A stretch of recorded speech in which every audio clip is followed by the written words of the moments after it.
Pleasant morning, children. Today we are going to see about the digestion in human beings. In previous session, we have learnt a small intro about teeth and the two sets of teeth. So today we are going to continue that.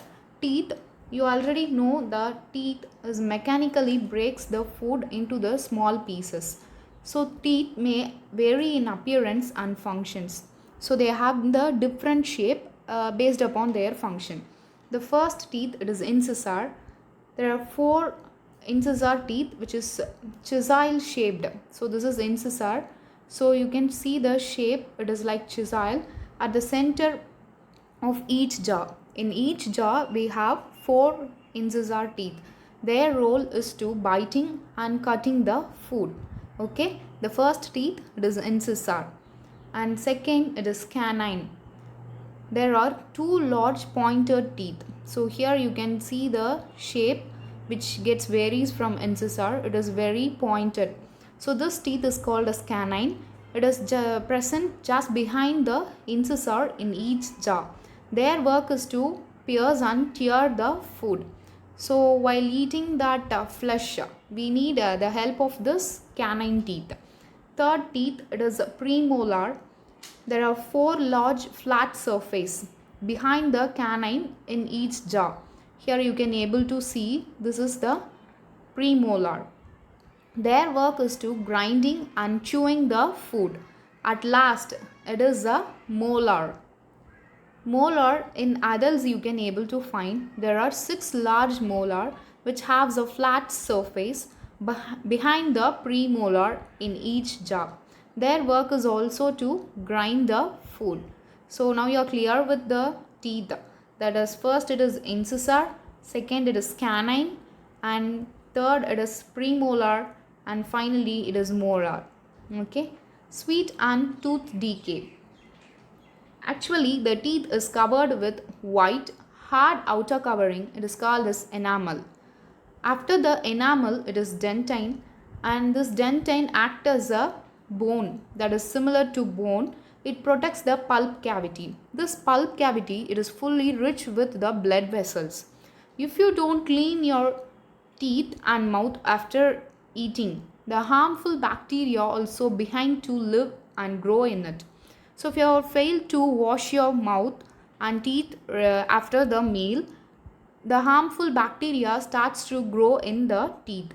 The breakdown of sugars present from the leftover food releases the acid. So the food particles which is present in the mouth and start to release the acid. This may damage the teeth and which causes the tooth decay. Rooting of teeth and formation of cavity. So the tooth decay is nothing but the rooting of teeth and making a cavity which leads to the toothache. When it reaches the pulp cavity, here you can able to see. So when the cavity reaches to the pulp cavity, it causes a severe pain. So what are the measures taken to avoid this tooth decay? Prevention.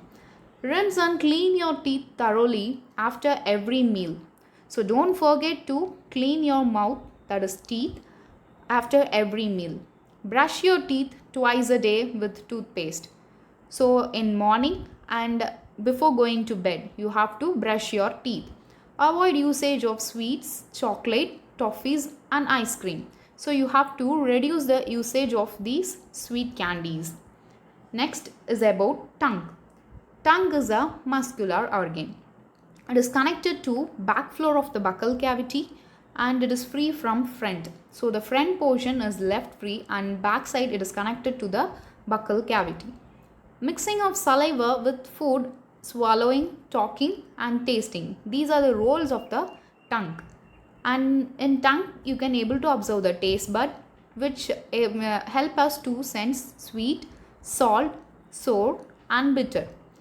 The salivary glands produce the saliva and this saliva breaks the starch into sugar. Here you can able to see the picture of tongue which shows the sense of taste. At the edge it is the sweet and back to the sweet it is the salty and next it is sour. At last it is the bitter taste. Next The next part in the digestive tract, it is esophagus. It is actually a tube-like structure which connects the mouth and stomach and runs along the neck and the chest. So here you can able to see which is connecting the mouth and the stomach. So this is the esophagus which runs along the neck region and the chest region. Okay.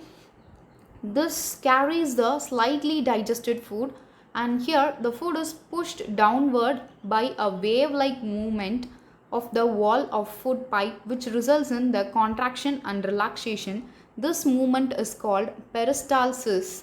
So here you can able to see the contraction and the relaxation. Here the contraction and the relaxation. So this movement is called as peristalsis movement. The chewed food enters the esophagus from the mouth and it is passed down to the stomach. That food it is called as bolus. Okay. Here you can able to see. So this is called as bolus. The chewed food which is entering into the esophagus is bolus. Sometimes food is not accepted by our stomach and it is vomited out. So that is because of antiperistaltic movement. What is antiperistaltic movement? It is not any different term.